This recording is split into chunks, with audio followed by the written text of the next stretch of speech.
Hey friends, welcome back to Mustard Seed Homesteading. If you're new to my channel, my name is Megan and I'm so glad that you stopped by.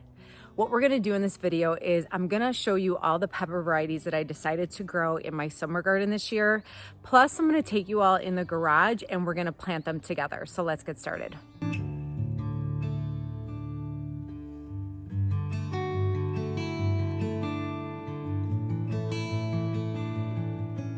All right, friends, so the first thing I'm doing here is grabbing all of my binders that have all of my seeds in there. You can see I have them all laid out in sheet protectors. I will leave in the description below a video of how I organize my seeds as well. Now I'm grabbing my bins of seeds that I have used. These are my summer seeds, some that I purchased and some saved seeds from last summer. And my goal here is to go through seeds that I've already used that I would like to reuse again this summer. And then look at some new seeds in the binders to see if I want to add any new pepper varieties, or if I'm running low, grab some more out of the binders. Here are a few peppers that I decided to use that are brand new seeds from the binders. Now, later when I take you all into the garage to plant the seeds, I'm going to show you each pepper variety that I decided to plant, and I'm going to try to group them from sweet to hot. And here's a few that you can see up close to look at the information. That way you can snapshot it if you're interested in any of these peppers.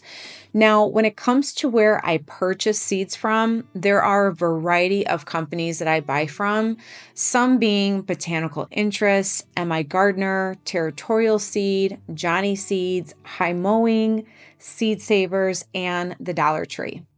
I'm also going to be planting seed that I saved, which I will show you in the garage. Now that I picked all of my peppers, I'm going to put them into this calendar from Seed Time. I'm not an affiliate with them. It's actually a new software that I'm using.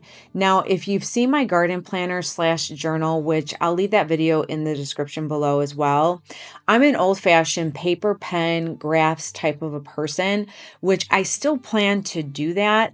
But as I've been learning about this software, what I like about it is as I type the peppers in, it's going to tell me the days that I need to start seed, prepare my bed, transplant the peppers, cultivate them, as well as harvest.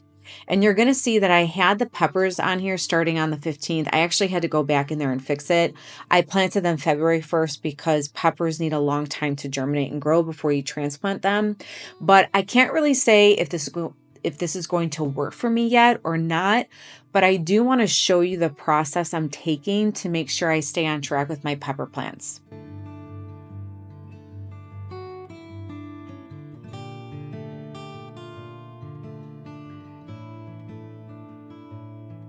My favorite part now, we're going to plant some seeds.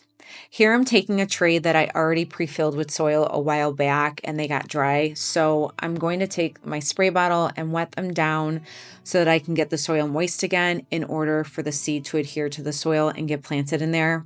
I will say there's something very satisfying about watering the tops. It's relaxing for me, and a lot of times I'll be in the garage planting or potting up with some sort of a YouTube video on. The first 3 pepper seeds that we're going to plant together right now, I just purchased these from Seed Savers. All 3 of them are sweet peppers, so I cannot say much about them other than I'm very excited to try these out this summer. I've always had really great results with Seed Savers, which is why I placed another order with them this year. So here I'm just making markers for my seeds, and then what you're going to see me do is take a garden staple, and what I like to do with the garden staple is make 4 imprints as even as I can in the soil. I try to have them evenly spaced, and the reason I do this is if I don't get a chance to pot them up when they need to be, it allows them to have a little bit of space in between, and I found it to be very helpful since I started doing this. And I'm also placing 2 seeds per hole in case one does not germinate.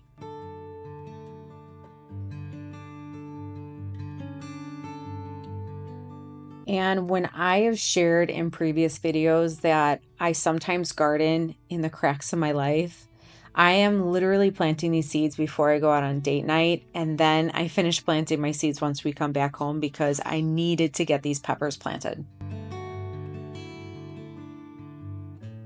And once my seeds are placed in the holes, I will just brush some soil over them with a little dibbler that you see in my hand right now. Then once my seeds are in there, I will take the water sprayer and spray the tops. And what I like to say, and I know it's probably not the correct term, but I like to melt it all together. Now, for the group of peppers that I'm planting that I would consider to be the sweet peppers are ancho peppers. Now, I know they can get a bit spicy, but the ones I've grown, I don't let them get red or super hot. Then we have the mushroom red pepper. This is the first time I'm growing those, as well as the mulatto isleno, if I'm saying that correctly. And then the rest are all sweet bell peppers, and I've grown all of them except for the Melena F1. Those are new, but I have had wonderful success with them. I've even overwintered some of these, so I'm excited to grow them.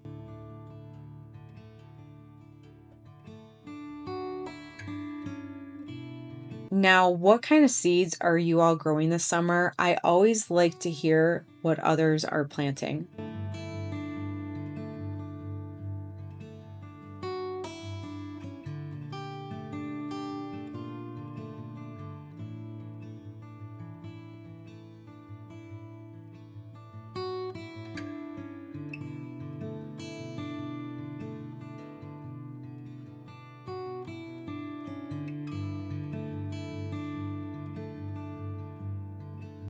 And the way I like to plant my seeds is by putting a good amount in one pot and then planting them up as they start to get taller.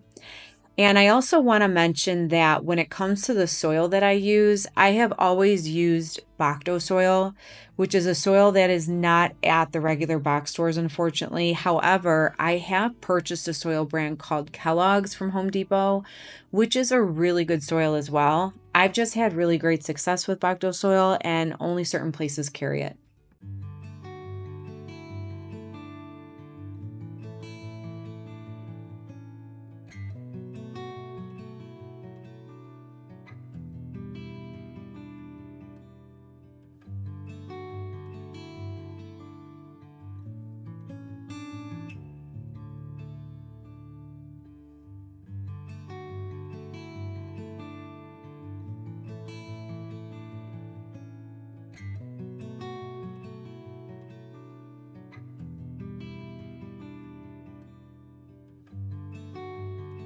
Now for the hot peppers, these get me super excited.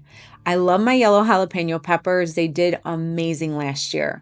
And then we have serrano peppers, which was in abundance last summer. Now the Santa Fe Grande are new for me this year, as well as the Tabasco pepper. And I'm looking forward to growing more cayenne because if my overwinter pepper bed doesn't do well, I'm planting these for backup. And then the Anaheim chili peppers. And I always do well with the early jalapeno, which I use in my salsa recipe. And I will also link that video in the description below. It is a phenomenal, easy salsa recipe. The pepperoncini is new for me, as well as the Hungarian yellow wax. Now, the New Mex Joe Parker, I've planted those before, and then the Jimmy Nardellos is definitely new for me as well. Now these are sweet peppers, but I threw them in here because they're small. And the sweet banana, you guys, this is by far one of my favorite peppers. I cannot wait to grow those again. And the shishito pepper can either be hot or neutral. And if you all see my dog in the background, that is Samson. We adopted two dogs almost 2 years ago now, and the other one's name is Chance. A quick little story about them. Dear friends of ours found a dog that was missing. It was a husky that was left on the side of the road with her babies, and this family found them and took them in, and then the mother ran away during a storm. And so my friends found the mother and brought it back to them. When they brought her back to them, they offered our friends the two boys and the two girls, while the family kept a few of the other puppies. And so when our friends reached out to us and asked if we knew anybody, well, long story short, we ended up taking both the boys and they kept both of the girls, and they're sweet babies. We know they're half husky, but we think they're half lab. They're sweet dogs. And real quick, you'll see that I had put a cover over the seedlings. That's to help germinate them and keep them warm because these are in my garage. Even though the garage is attached to the house and it is a little warmer, I still put that over to help with germination.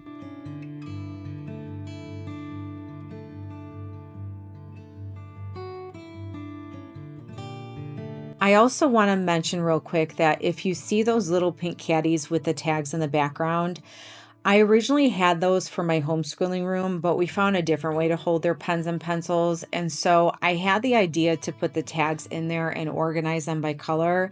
I always like to repurpose things if I can in my house. And so I like to also reuse my tags and I'll clean them up and now place them in these caddies. I actually really like them because I can carry it now easier into the garden instead of throwing them all in one bucket.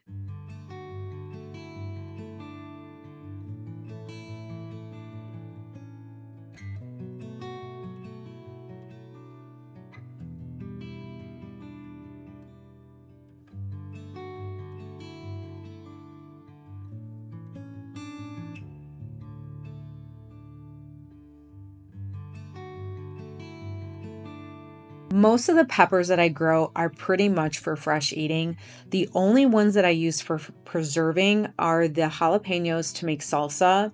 And then the poblano peppers, because they were so abundant last year, I had cut them in small pieces and threw them in a Ziploc bag into my freezer. And then I use them to throw in my ground beef for whenever we have taco night or nacho night. And we've all really enjoyed eating them that way. They also taste very good blistered over a hot pan. And then the shishito peppers, I typically always eat those for fresh eating, but I had quite a bit the year prior, so much that I started freezing them. And you can't really do much with a shishito that's frozen unless you throw it into like a ground beef, like I had mentioned. But what I did was I freeze dried them and made it into a powder, and I'll just add it to whatever I'm cooking for extra nutrition.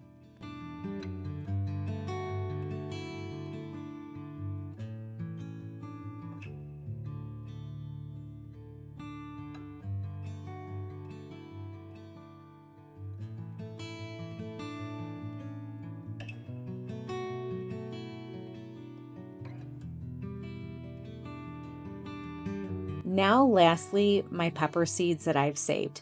So I'm very new to seed saving. Some have been easier to save than others. And I've never tried germinating these pepper seeds before. So what you're going to see me do is number each bag. And then I'm going to take a wood stick and I'm going to mark the stick with the number to the bag with the pots that have those seeds in it to see what germinates and how well they germinate. Most of these are sweet bell peppers, and then there's a poblano pepper in there as well. So I'm really looking forward to seeing if they sprout because then that means I did something right.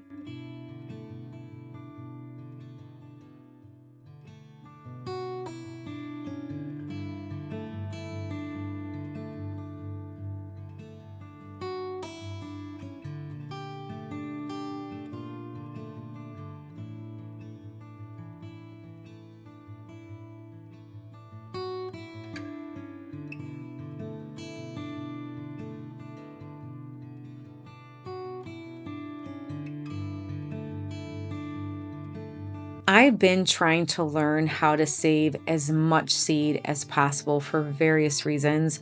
One being when you grow a vegetable in your climate, saving seed from that vegetable now helps that seed adapt better to your environment and may do better the next time you grow it. And I don't know all the correct scientific terms. I just learned that a long time ago and it really stuck with me, even though I love purchasing seeds from other companies and I love to support other companies, and they've done very well for me. I just also love the idea to be able to, like I said, save seed for myself. And I also think it is a great skill to learn.